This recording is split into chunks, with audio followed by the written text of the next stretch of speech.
towards the end of time, you will see the people of the Ala, ri'asha yatatawaluna fil bunyan. He said there will be poor people who were the desert people, and they were poor, and they were taking care of goats and animals, and then they'll begin to build huge buildings. These are signs before your very eyes. We're seeing signs of our Prophet ﷺ. He told us that you will see the buildings of Mecca reach the mountaintops. The buildings of Mecca will reach the mountaintops. And this is happening in our lifetime.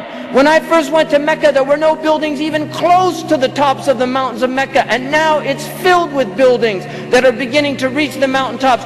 I was on one of the tallest mountains in Mecca, and you can see the clock tower now surpasses the mountains. The Prophet ﷺ said, in a hadith, he said, إِذَا رَأَيْتُمْ مَكَّةَ بُعِجَتْ كَظَائِمًا. If you see Mecca, if you see its mountains with holes pierced through them, this is what it means. بُعِجَتْ كَظَائِمًا وَيَتَسَاوَى بُنْيَانُهَا رُؤُوسَ جِبَالِهَا.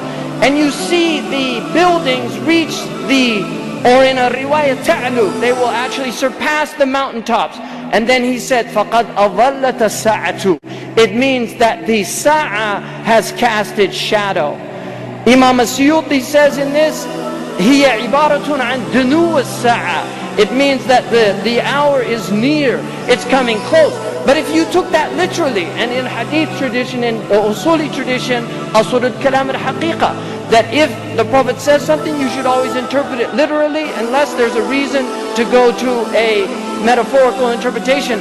Now we have the clock tower casting a shadow over the Kaaba.